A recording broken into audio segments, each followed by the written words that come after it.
बच्चों के लिए क्यों गायत्री मंत्र फायदेमंद है ये उनको बताइए।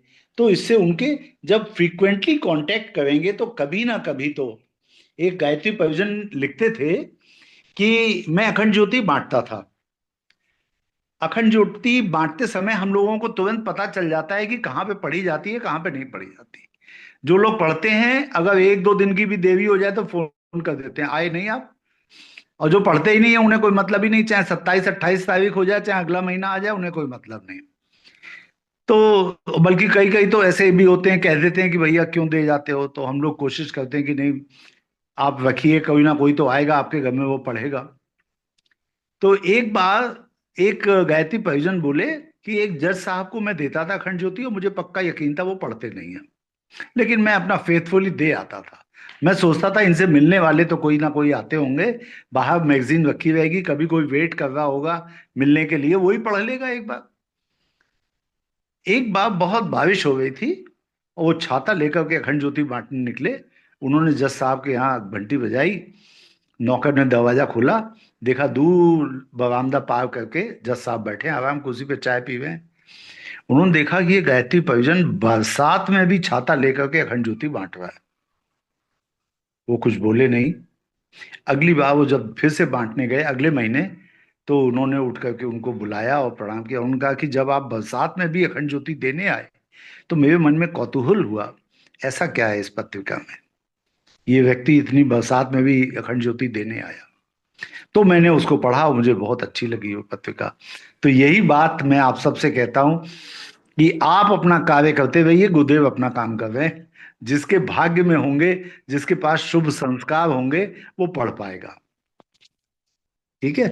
तो अपना काम करते रहना चाहिए, कभी भी ये सोचना नहीं चाहिए कि कोई से पढ़ता है नहीं पढ़ता है। हाँ, प्रेरणा दीजिए, प्रेरणा दीजिए कि आप अगर इसे पढ़ेंगे तो आपको क्या क्या फायदा होगा, घर में सुख शांति आएगी, दाम्पत्य जीवन में फायदा होगा आपको, ये सब बातें आप उन्हें बताएं। तो भैया जी प्रणाम। प्रणाम दीदी। एक प्रश्न मैं आपसे जिज्ञासा जानना चाह रही हूँ कि जी। क्योंकि आप स्वयं भी डॉक्टर हैं। मैंने बीच में जो है पुरानी अखंड ज्योति जो थी वो मैं जिन हाँ डॉक्टर से गई संपर्क करने तो मैं वहां उनकी टेबल पर रखाई थी बाहर जहाँ मतलब पेशेंट बैठते हैं। मैंने कहा हाँ डॉक्टर हाँ साहब ये यहाँ रखे जा रहे हैं तो कोई पेशेंट जिसे इंतजार करते हैं तो कोई ना कोई तो पड़ेगा। तो हाँ। क्या वो सही था या नहीं? बिल्कुल ठीक है जी, बिल्कुल ठीक है। अपने घर में और मैंने इकट्ठा करके स्टेशन पे रखना। जैसे स्टेशन के वेटिंग रूम में होता है मैं वहां भी रख के आई। मैंने कहा बहुत बिल्कुल। से पेशेंट अधिकांश मोबाइल में लगे रहते हैं मगर कुछ ऐसे भी होते हैं कि कुतूहल बस हाँ जो है पत्रिका पढ़ते हैं। बिल्कुल तो मैंने बिल्कुल पढ़ मुरादाबाद ठीक है। स्टेशन और काशीपुर स्टेशन दोनों पे रखवाई थी। तो ये बिल्कुल ठीक है। अखंड ज्योति का अपमान तो नहीं है? नहीं नहीं नहीं, कोई अपमान नहीं है। आप एक आध बार फिर कभी चक्कर यहाँ पे लगाए एक आइएगा।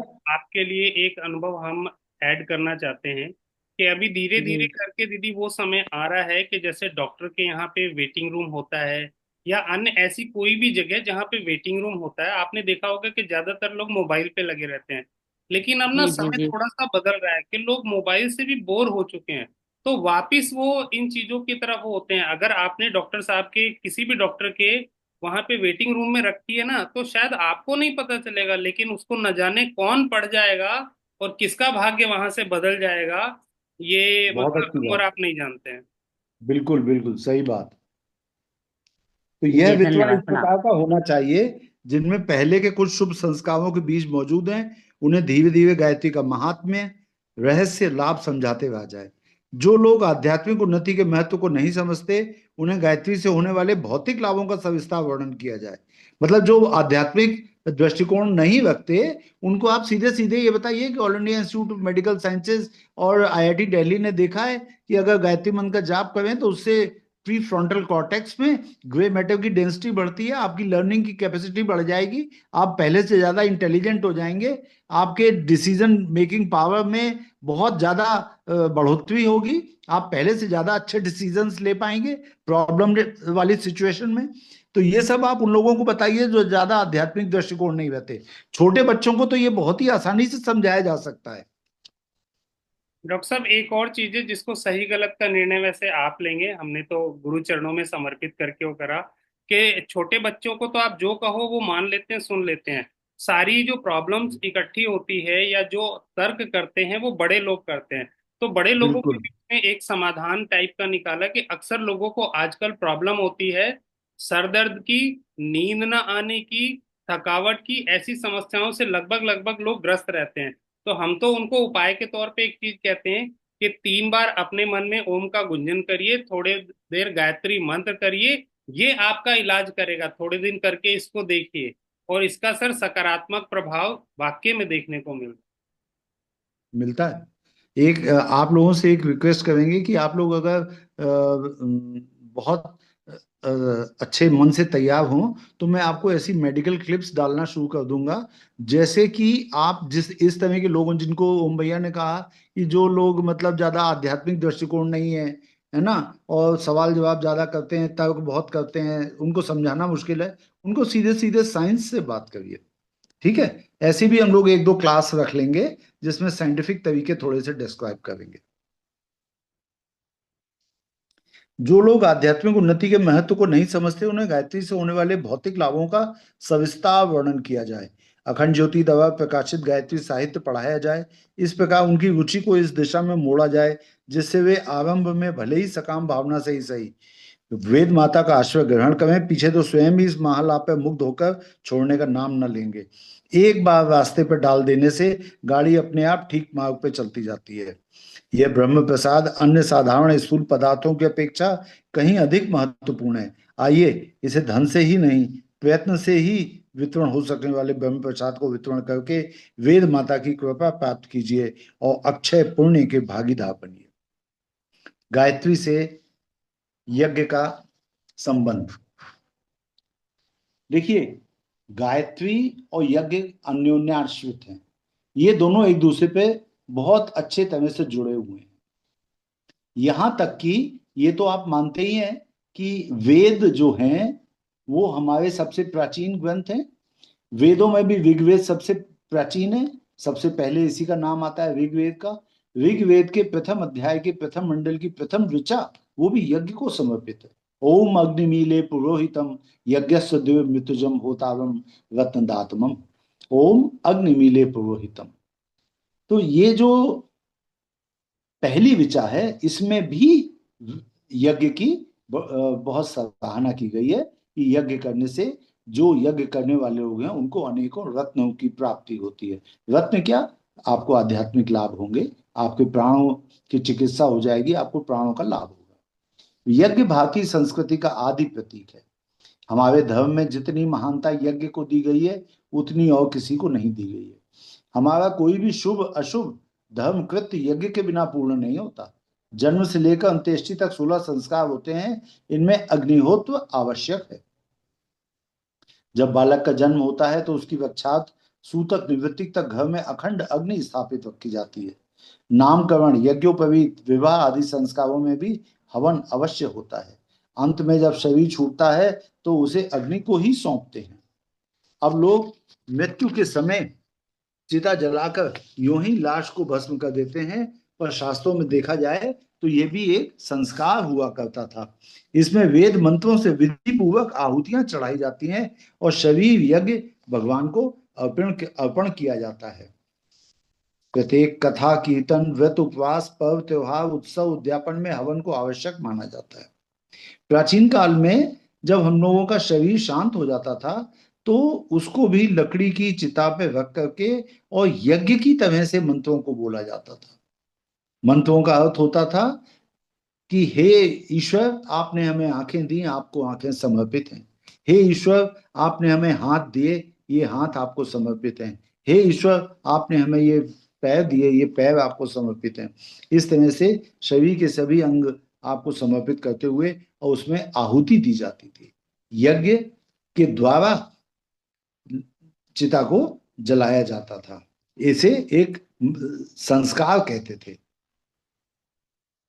इसमें वेद मंत्रों से विधि पूर्वक आहुतियां चढ़ाई जाती हैं और शरीर यज्ञ भगवान को अर्पण किया जाता है। प्रत्येक कथा, कीर्तन, व्रत, उपवास, पर्व, त्योहार, उत्सव, उद्यापन में हवन को आवश्यक माना जाता है। अब लोग उसका महत्व एवं विधान भूल गए और केवल चिन्ह पूजा करके काम चला लेते हैं। घरों में स्त्रियां किसी रूप में यज्ञ की चिन्ह पूजा करती हैं। वे त्योहारों या पर्वों पर अग्नि को जिमाने, अर्थात जिमाने का मतलब होता है खाना खिलाना, भोजन कराना।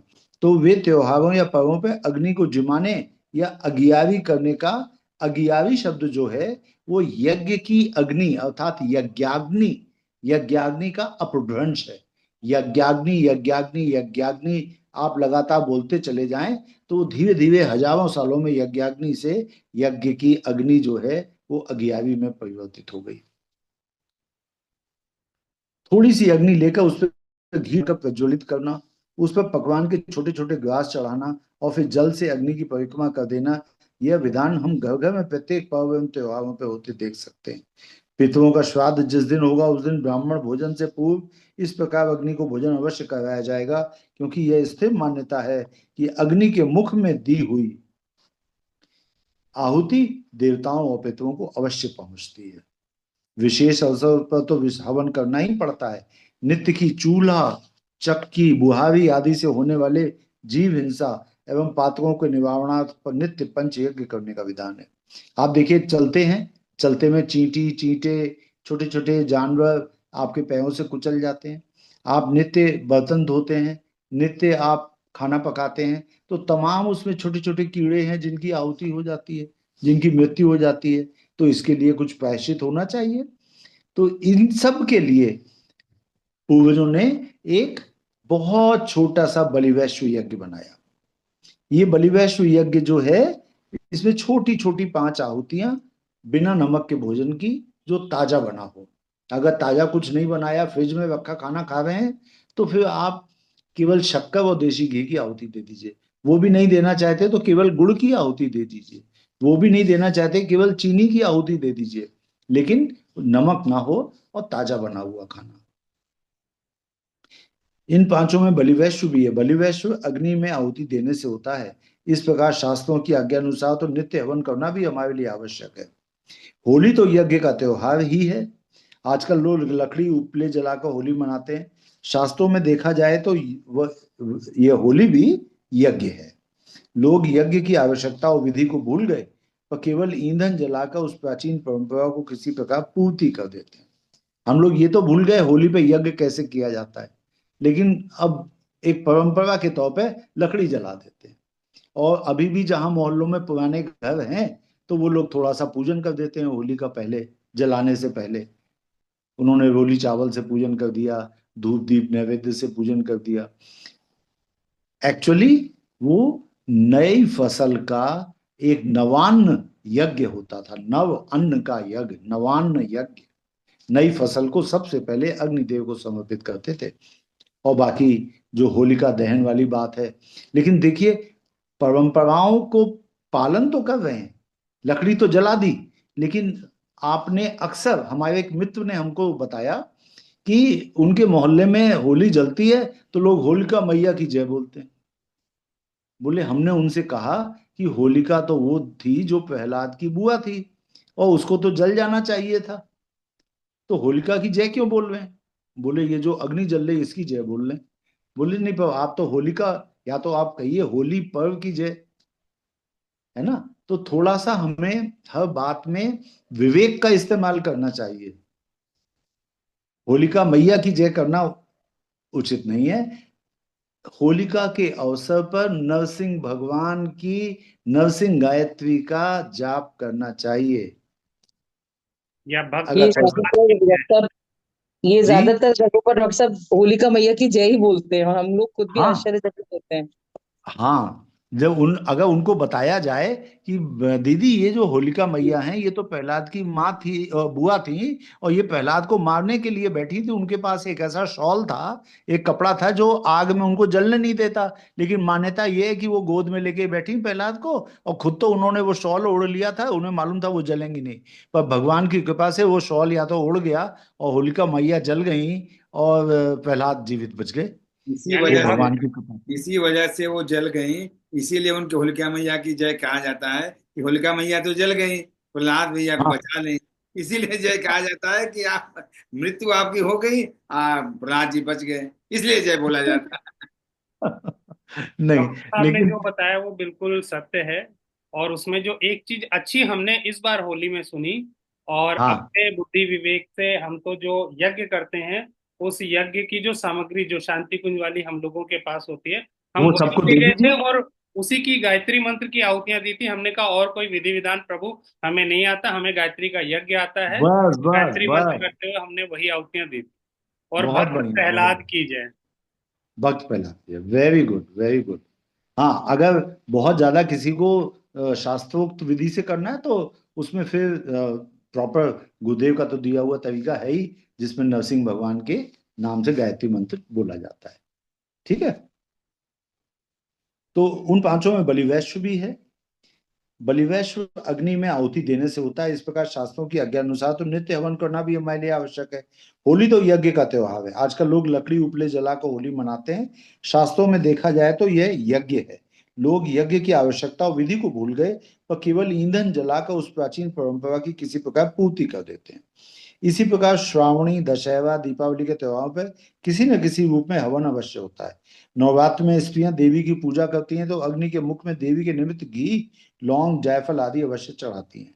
सत्यनारायण व्रत कथा, रामायण पारायण, गीता का पाठ, भागवत सप्ताह आदि कोई भी शुभ कार्य क्यों ना हो, हवन इसमें अवश्य रहेगा।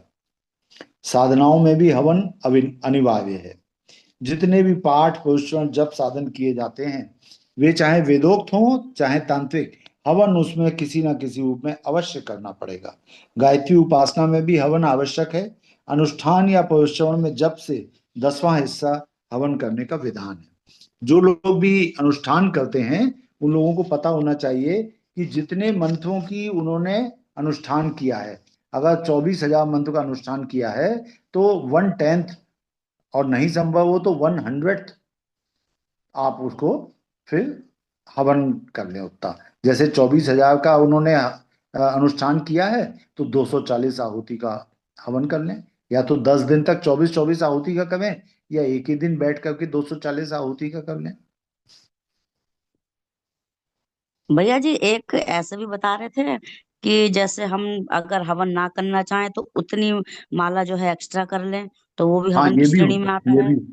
हाँ, वो भी उसी, वो एक तरह से उसका दीदी एक पॉसिबिलिटी है। यदि हवन नहीं कर पा रहे हैं तो उतनी ही मात्रा में अतिरिक्त जप कर दीजिए। ये एक दिया हुआ है गुरुदेव ने। लेकिन वो तब जी। है, उसमें भी ये कहा गया है कि उचित तो यही है कि हवन करें, ना कर पाए तो दशांश जप और कर दें। अब ऐसा है जैसे नवरात्र साधना होती है तो सभी लोग अनुष्ठान करते हैं, तो पूर्णाहुति सभी की अलग अलग ही हो पाती है। तो कहीं दो हाँ, लोग बैठ रहे हैं, कहीं अकेले करना पड़ रहा है पूर्णाहुति, तो कोई उसमें फिर बात तो नहीं। एक ही माला, फिर एक 108 मंत्र का ही हुआ ना। देखिए, आगे वही बात गुरुदेव बता भी रहे हैं। अनुष्ठान या परिश्रम में जप से 10वां भाग हवन करने का विधान है। परिस्थिति वश 10वां भाग आहुति न दी जा सके तो शतांश मतलब 100वां भाग आवश्यक ही है। मतलब 1/100 तो आवश्यक है। गायत्री को माता और यज्ञ को पिता माना गया है। इन्हीं दोनों के संयोग से मनुष्य का जन्म होता है, जिसे द्विजत्व कहते हैं। देखिए, एक जन्म तो सबका होता है माता पिता से। माता पिता से जन्म सबका होता है। जन्म ना जायते शूद्र, जन्म से सभी शूद्र हैं। कोई ये ना कहे कि हम ब्राह्मण परिवार में पैदा हुए, कोई ये ना कहे कि हम पंडित जी के यहाँ नहीं हुए तो क्या हुआ, हम तो शूद्र हैं। हर व्यक्ति जो जन्म लिया है वो शूद्र है। जन्मना जायते शूद्र, जन्म से सभी लोग शूद्र हैं। और द्विज कैसे बनते हैं? जब आप दीक्षा लेते हैं, जब आप यज्ञोपवीत करवाते हैं। ठीक है, तो यही बात द्विजत्व, द्विज मतलब दूसरा जन्म। द्विजत्व कब मिलता है? जब आप यज्ञोपवीत धारण करते हैं, जब आप गायत्री मंत्र की दीक्षा लेते हैं। गायत्री को माता और यज्ञ को पिता माना गया है। इन्हीं दोनों के संयोग से मनुष्य का जन्म होता है, जिसे द्विजत्व कहते हैं। ब्राह्मण, क्षत्रिय, वैश्य को द्विज कहते हैं। द्विज का अर्थ है दूसरा जन्म। जैसे अपने शरीर को जन्म देने वाले माता पिता की सेवा पूजा करना मनुष्य का नित्य कर्म है, उसी प्रकार गायत्री माता और यज्ञ पिता की पूजा भी प्रत्येक द्विज का आवश्यक धर्म कर्तव्य है।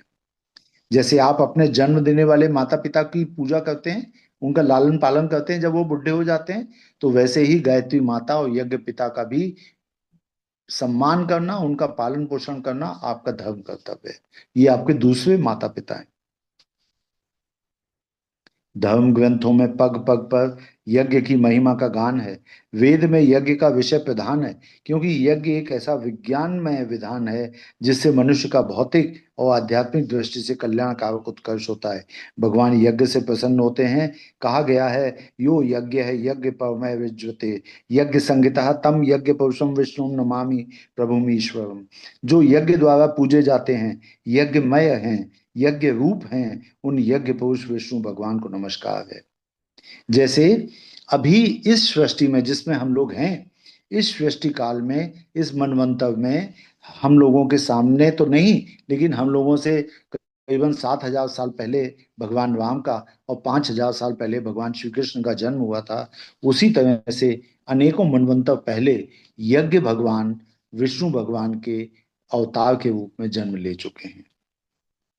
जो यज्ञ द्वारा पूजे जाते हैं, यज्ञमय हैं, यज्ञ रूप हैं, उन यज्ञ पुरुष विष्णु भगवान को नमस्कार है। यज्ञ मनुष्य की अनेक कामनाओं को पूर्ण करने वाला तथा स्वर्ग एवं मुक्ति प्रदान करने वाला है।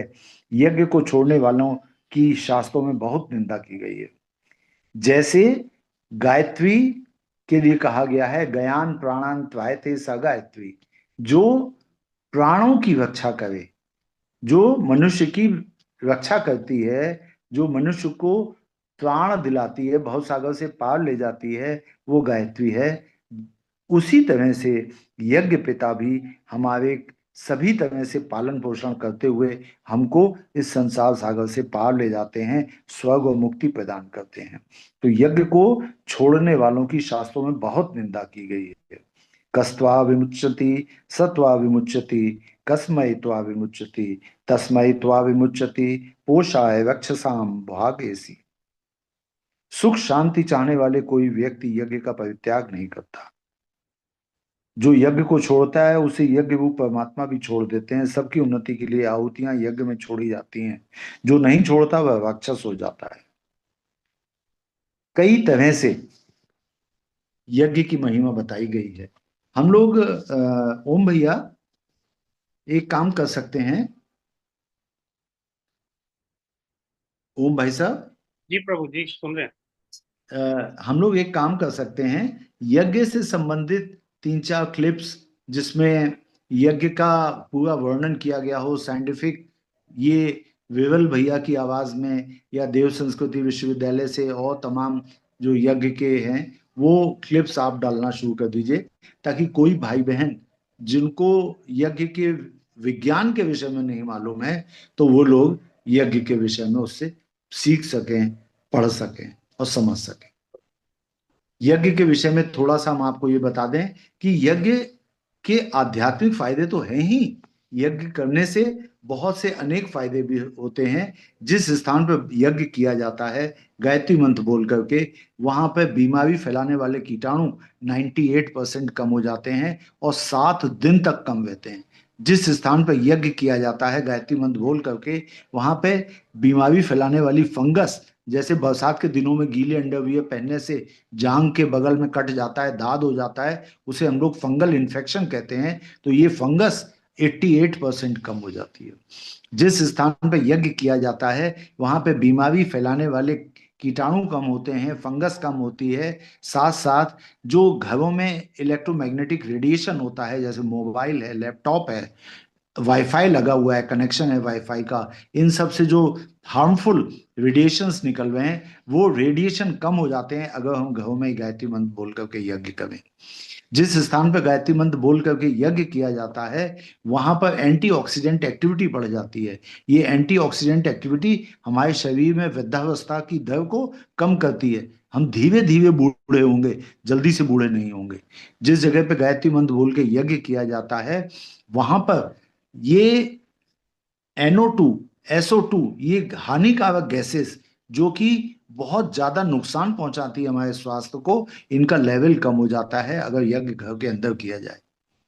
इसके अलावा निगेटिवली चार्ज्ड आयंस यज्ञ के स्थान पे बहुत ज्यादा बढ़ जाते हैं जो मनुष्य को प्रसन्न रखते हैं। इसके अलावा प्राण शक्ति की वर्षा होती है यज्ञ करने से, सूक्ष्म वातावरण अच्छा हो जाता है। ये सब फायदे यज्ञ करने से होते हैं। आइए आज के लिए इतना ही, शेष हम लोग कल पढ़ेंगे यज्ञ के फायदे। प्रणाम। ओम शांति शांति शांति।